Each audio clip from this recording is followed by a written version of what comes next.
एक बार फिर परमेश्वर के लोगों ने उसकी आज्ञा उल्लंघना की। इस तरह परमेश्वर ने फलिश्तियों को 40 सालों तक उन पर राज्य करने दिया।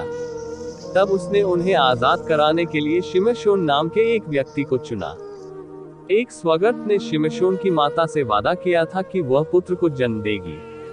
शिमशोन को परमेश्वर के साथ 3 वादे करने होंगे।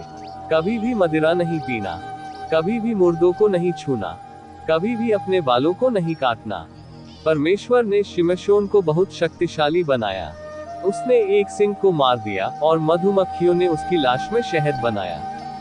शिमशोन ने परमेश्वर के साथ उसके वादों में से एक को तोड़ते हुए मरे हुए सिंह को छू लिया, यहाँ तक कि उसने शहद भी खाया।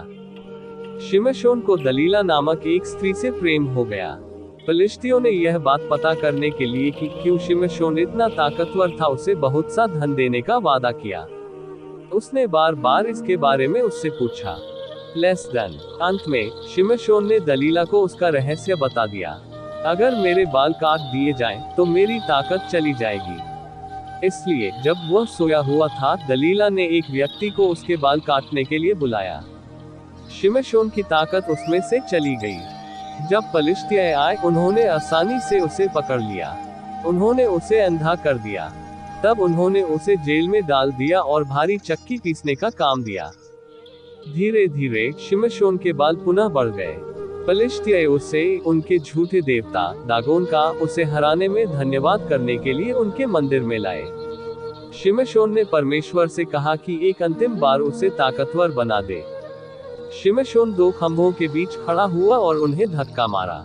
मंदिर गिर पड़ा। फलिश्तियों के साथ साथ शिमशोन भी उसमें मर गया। शिमशोन ने अपना वादा पूरा नहीं किया, पर परमेश्वर ने अपना वादा पूरा किया। इस्राएल में एक अकाल पड़ गया। एलीमेलेक, नाओमी और उनके पुत्र भोजन की खोज में मोआब को गए। एलीमेलेक मर गया।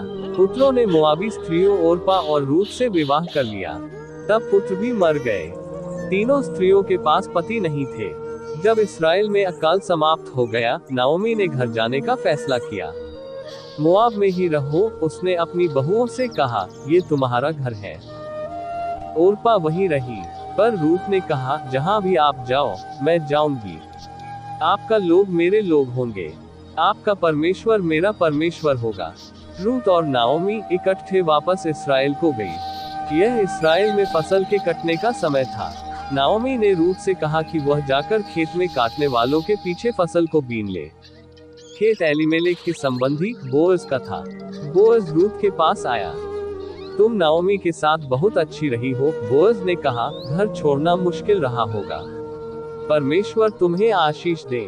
उसने रूत को भोजन दिया और अपने जवानों को उसकी देखरेख करने को कहा।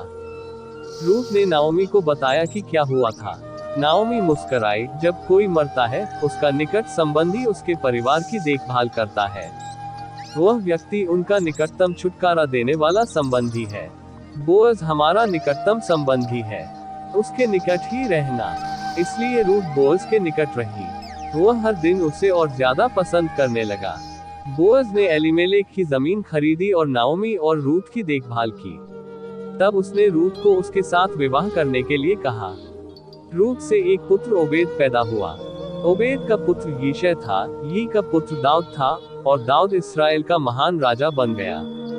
इसलिए परमेश्वर ने रूत को आशीष दी, ठीक जैसा कि बोअज ने प्रार्थना की थी।